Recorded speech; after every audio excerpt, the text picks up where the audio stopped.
You know, as they opened the hose line, like any other hose line on medium fog, moves a tremendous amount of air. What it was able to effectively do was to draw the fire up the basement stairs, and it traps our members upstairs. Enchanted Sky Media.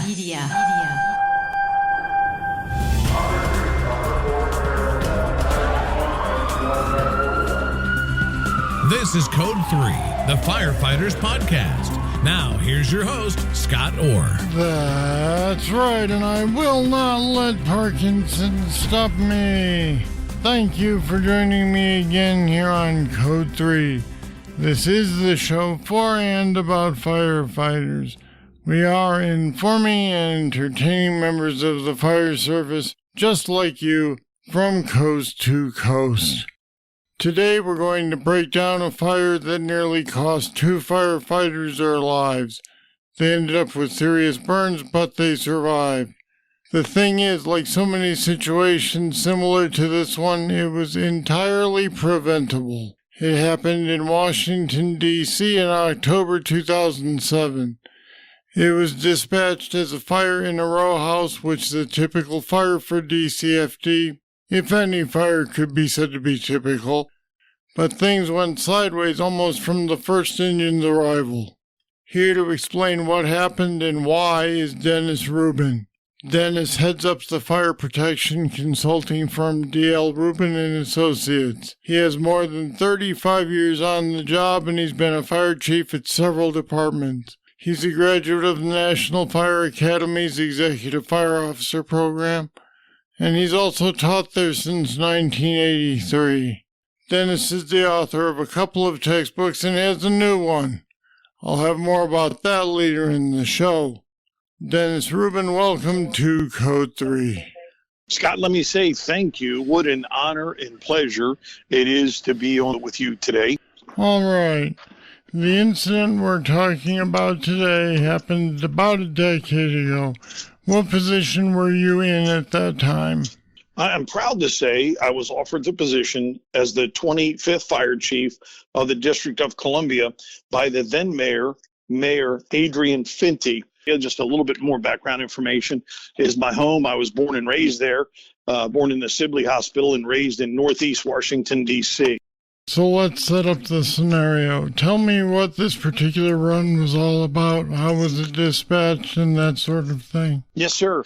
The case study would take us to Northeast Washington, again, the section of the city where I was most familiar with by having grown up there and working in a fire station on Florida Avenue in that quadrant of the city. A family was having a home completely renovated.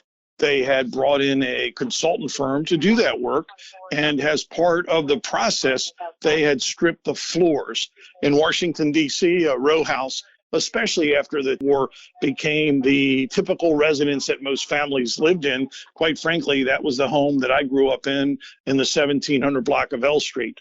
So I was very familiar, along with the other firefighters, of the construction type of building that we'd be confronted with.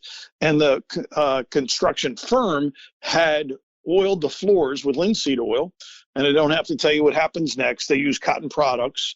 And in the backyard was sort of the debris pile of all the materials that the construction company would eventually plan on sending out to dump. Well, of course, the linseed oil, cotton, and the right combinations with the right temperature and the brightness of the sun, well, it eventually caught the fire. Some of the surrounding materials, the debris from construction, wood, and paper products caught the fire. And eventually it seeped out 2, and perhaps it was actually 3 LP gas containers. The 20-pound LP gas containers in the backyard were used for various components, from sanders, as an example, inside of the building that the contractor had brought on site. Pretty soon, as the fire continued to grow, the LP gas containers vented, releasing its product. And the way I'm going to describe it is it sprayed down the back of the building with burning liquefied petroleum gas. And before you knew it, we actually had 3 homes, 3 townhouse, 3 row house homes, pretty much well involved.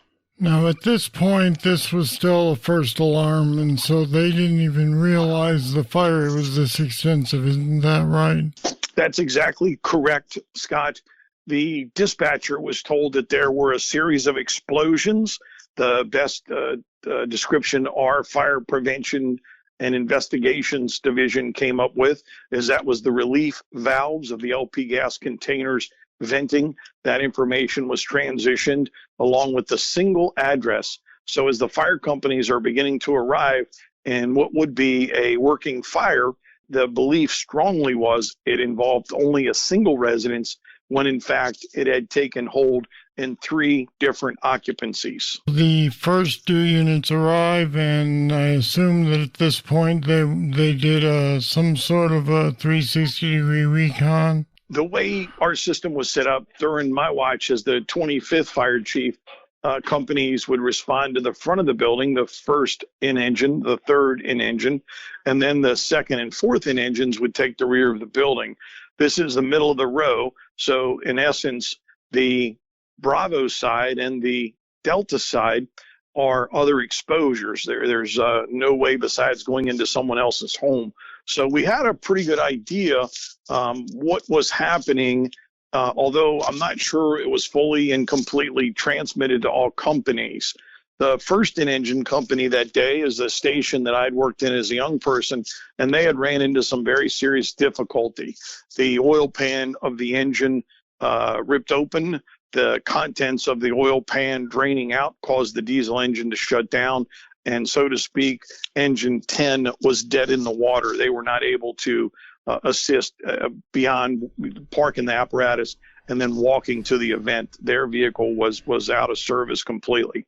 The other companies were taking positions as required with a 5th new engine company, which is coming from a distance, and that would have been the Mount Pleasant area of the city by Howard University Hospital. Engine 4 was told to cover the exposure. I believe their exposure happened to be on the Delta side of the building. And what was not fully understood, it really wasn't an exposure building, Scott. It was one of the 3 fire buildings. That building was on fire when our companies entered. Did the arriving companies on the Alpha side see all this, or was this something that the arriving companies on the Charlie side could only see? It would have been the Charlie side.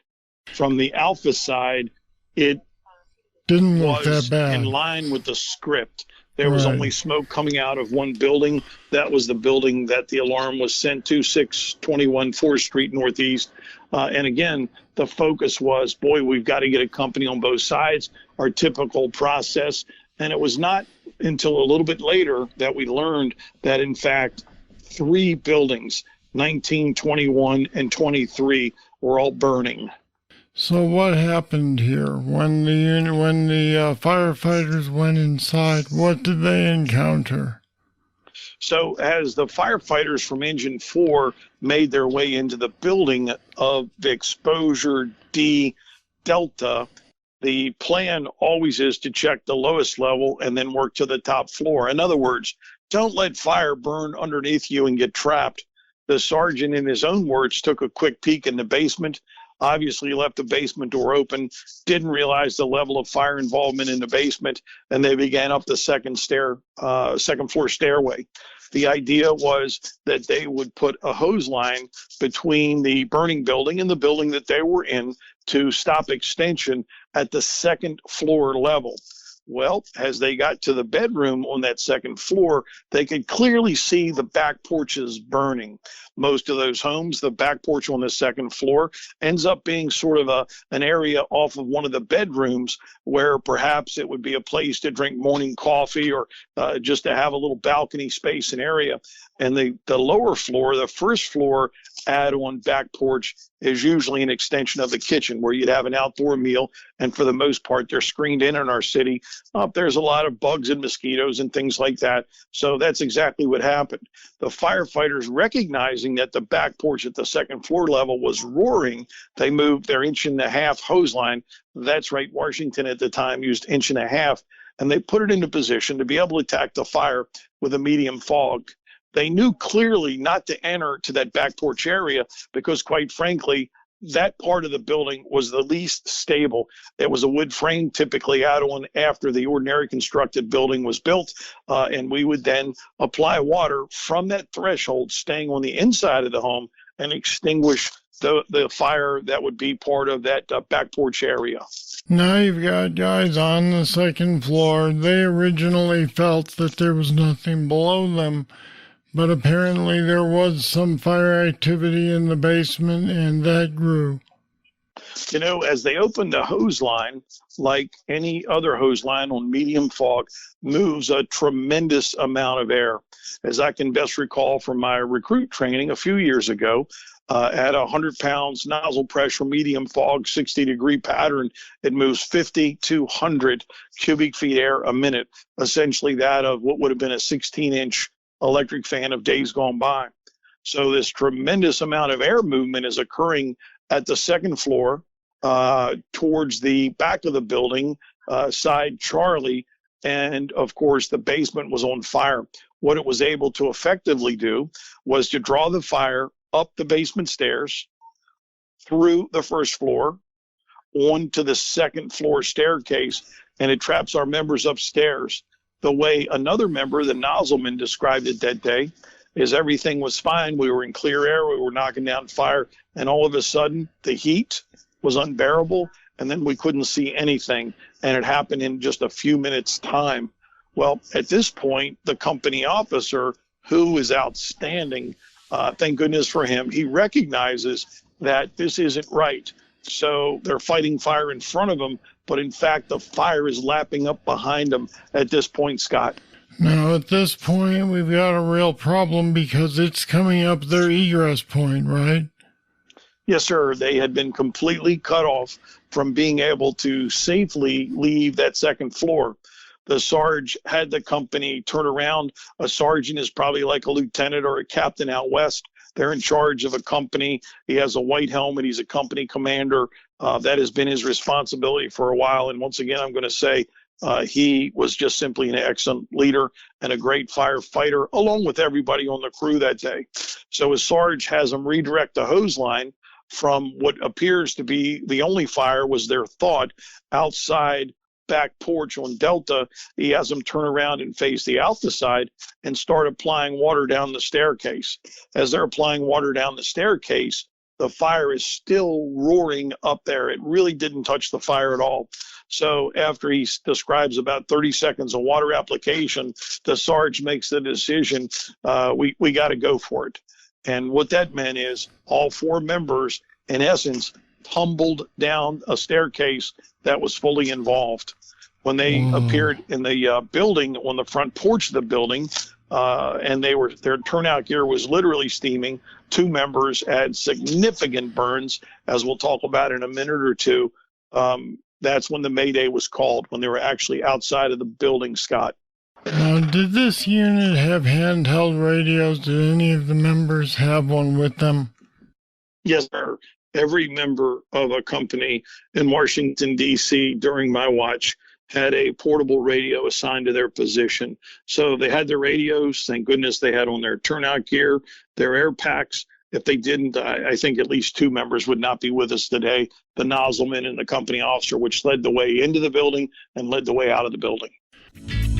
I'll be back with more right after this. Every day, you put your life on the line to protect our families, friends, communities, cities, and our nation. Federal Resources knows the dangers you encounter daily. Whether it's fire, hazmat, or the more recent opioid threats, we're here to support you, protect you, and help train you for your next mission. You're looking out for everyone else. Let us look out for you. federalresources.com.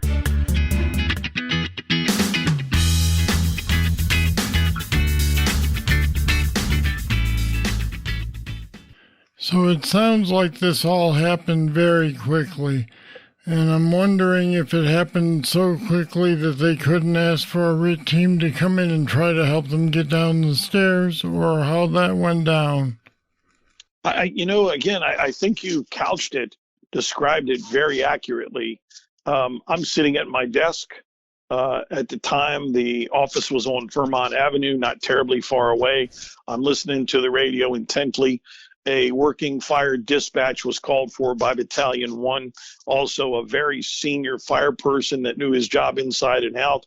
So I'm paying a little bit more attention. But that happens several times a day in Washington, D.C. And if the fire chief got up and left at every working fire dispatch, there wouldn't be anybody leading the organization or looking towards the future or trying to do some planning and development.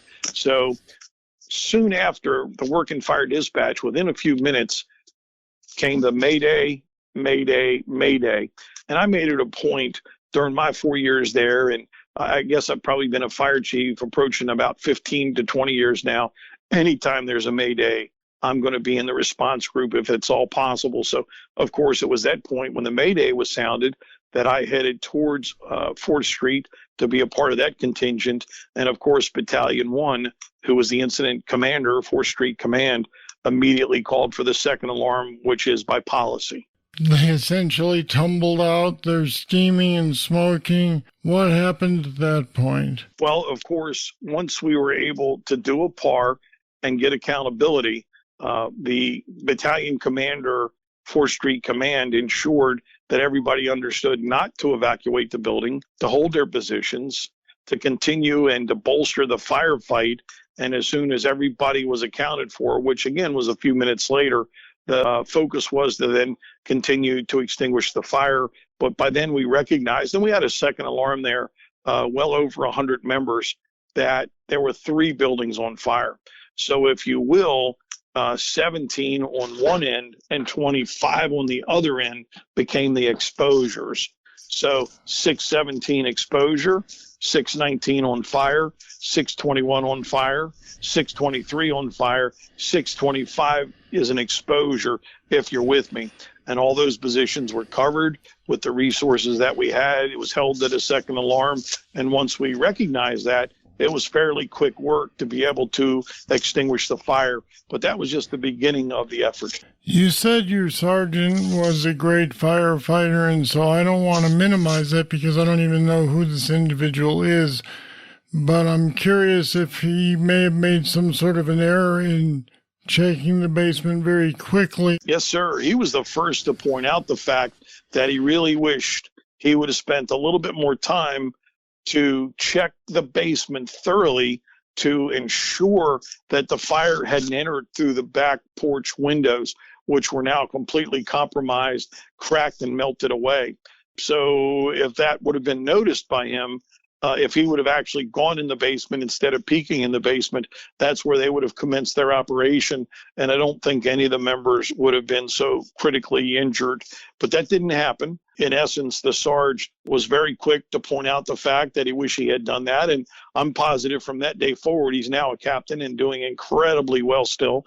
I think that he's probably the best below fire, basement fire, floor-to-floor fire checker that the Washington, D.C. Fire Department has ever had. It only takes one incident like that to get you to learn it. Yeah, you know, again, Scott, it almost took his life. And as I say, after that portion, then in essence, the real work began. We had to get the 4 members transported. Again, Sarge had received pretty significant burns, both externally as well as breathed in some superheated gases. The firefighter on the nozzle had pretty severe burns to his arms, and the 2 firefighters with them for a total of 4 members. The company was riding heavy that day. The operator, usually typically 4 members per company. That day we were lucky enough to have 5. The operator was back at the apparatus and was unharmed. A couple of interesting footnotes. The firefighter, the Sarge rather, that was so severely injured, his mother worked with the news media. So you can imagine the pressure that the news media is putting on me and everybody there to get information. And it wasn't quite time to get the information out, but he went to the burn unit at the Washington Hospital Center. They had to have several operations. I believe the worst was 6 or 7 operations. It was a very slow, long recovery time. And our fire sergeant was on a ventilator for quite a while. Every night that he was on that ventilator, I spent the night in the hospital. They had a little room set up there. And again, with an extra abundance of caution, the doctor pretty much assured me that our Sarge would be back to normal, and he's described as 99 or 98% back to original condition. And even though the other firefighter had severe arm and facial burns, he's back at 100%. Again, both had to have many skin grafts, long-term care coupled with rehabilitation. What did the DCFD learn from this whole incident? Well, one thing that we did at first, I think I was heavily criticized for it. And when you do something new and striking and different, you always expect and are ready for that level of criticism. But what we did was immediately launch our own internal investigation. Our investigation did fact-finding, wasn't looking for any I gotchas or to cause any punishment. They were not authorized or allowed to do that. A man on a ventilator for 5 or 6 days was enough punishment, needless to say. But what we wanted to do was to capture the moment. So we were so lucky, immediately across the street was one of the elementary schools, and we were able to commandeer a classroom. So during my watch on all 4 shifts, about 400 members per shift, everybody attended a half-day program. What they did in the half-day program was listen to the tapes, see the slides, but perhaps, Scott, the most powerful element was to walk where the fire started, walk in through the basement, and then take the exact steps that Sergeant did to be able to have a full understanding of what happened and why. I felt so compelled to do that. And I'd like to have said it was Dennis Rubin's idea, that I'd never heard that concept from anyone else, but that would also be incorrect. I learned it from Chief Brunacini in the Southwest grocery fire. Chief Brunacini is a mentor and friend to all of us in the business. And everything that the chief did in that event at Southwest Grocery, where Brett Tolver died, is I stole that to the letter. If you were on duty, if you were not on sick leave, extended sick leave, that is, you, over the next month or so, did 2 things: set in a half-day presentation, followed by a complete and thorough walkthrough of not just the fire building, but the 2 buildings next to it. We also felt like, my goodness, we should be able to capitalize a little bit more. And we brought in a high-powered firm that built a videotape program about 4th Street. And that videotape program, which folks can contact me. I'll give my contact information later, and I'll certainly email it to them. The idea with that was to preserve that bit of corporate knowledge forever. So the new members, 10 years later, would be able to watch that videotape. I can only hope that they're using it in their training division, and to be able to learn from the suffering and the blood, sweat, tears of the members and their families that suffered through these horrible, horrible injuries. And we'll put that information on our website. We have a really detailed policy of checking floor to floor. So when you are moving to a higher level position, if you can, first of all, look for trapped occupants. Life safety considerations always comes first. Notice the fire condition. Is there no fire involvement, which is wonderful, or has the building at that level began to ignite? And if it has, you're going to have to change your plan. Control the flow paths. In this case, all we did was actually open up a flow path from the basement directly through into the 2nd floor. That was a mistake. Compartmentalize whenever you possibly can. Compartmentalize for us at this point is shutting doors. I think in the future, we're actually going to bring curtains in and other devices that the fire department will initiate to block and stop the flow of air. Look at the construction features. If the construction features are unusual, such as the back porches that I describe in this case study that were add-on back porches and flimsy at best, make sure that that gets included and sent through command.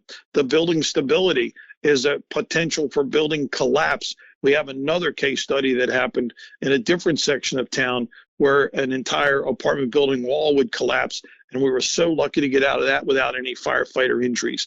Identify fire extension paths. Where will this fire go? Is there pathways through the floor besides staircases? Are there pipe chases, wire chases? Is there elevators, dumbwaiters? And I could go on. Floor to floor above make certain that we know the floor plan on the first floor, meaning that most likely the second, third, and fourth floors will be the same, etc. Request assistance from command if you need it while you're doing that floor-to-floor check. And then finally, identify and communicate any other hazards that are found while you're doing that, Scott. It sounds as though you guys learned a good deal from that, and luckily it happened without any loss of life. You're exactly right. And the last point I want to make is our assistant fire chief of operations at the time, Larry Schultz, who's perhaps the best operations chief today in America. He conducted a discussion and a review of all of our previous firefighter fatalities dating back for about the past 10 or 12 years prior to that event. And what we did is we looked at the lessons learned, the lessons reinforced, and the improvements. And then what we did was to make up a list of things that we have not accomplished. A gap analysis, I think, is the correct term. And then, of course, we worked on those under Chief Schultz's direction to close each one of those items. And I think we came up with 36 or 37 items on the gap, firefighter safety gap analysis. And I think he was able to conveniently and completely close about 25 or 26 before Mayor Finty lost his job. And then the fire department changed complete leadership. Very impressive. So before you go, you have a new book coming out, or maybe it's out already. Tell me a little bit about it. Scott, I'm so excited to tell you. Released at this year's FDIC in Indianapolis, Indiana, presented by Penwell, is my latest title, and that is It's Always About Leadership. This book can be obtained, a signed copy, by contacting me at Chief Rubin, ChiefRubin at me.com. I'll try to get that turnaround and signed and out the door just as quick. And I would say the same thing goes for the video clip from 4th Street. Please send me email addresses for that. I'm not going to send that out by U.S. mail. But that book adds to my collection. At this point, we call them the trio or the bundle. The middle book is DC Fire. That's the 4 years of case studies from Washington, D.C. Although this story is not in there, it's many other stories like that and the lessons learned and outcomes. And then my first book is Rube's Rules for Firefighter Survival. So those 3 titles were all published by Penwell, which again is Fire Engineering Incorporated, which is a great organization. Shout out to my dear friend Bobby Halton for his leadership, mentoringship, and guidance to get those books published, but it is now available. All right, Dennis Rubin, thanks for talking with us today on Code 3. Thank you, sir. God bless. And we put some more information on this incident, lessons for the future, and Dennis's books on our website at code3podcast.com/rowhouse. Check it out. Here comes the trivia question. When and how did organized firefighting start in the U.S.? I'll have the answer right after this. Ever notice that Scott always tells you that you can get a guest's book at our website, code3podcast.com? That's because we have links to order their books from Amazon on the episode's show notes pages. It makes it easy for you to get the books, and it helps support Code 3. When you buy Amazon through our website, we get a small cut too. And it doesn't cost you any more to order through us. Plus, there are other firefighter-related products there too. Take a look at code3podcast.com. Here's the trivia answer. Organized firefighting in the U.S. began in New York, which was still called New Amsterdam, in 1648. A fire watch of 8 wardens were required each day, and every male citizen had to take his turn standing watch. And that's today's history lesson and trivia question all rolled into one. All right, that's it. That's all for this edition of Code 3. Thank you for listening.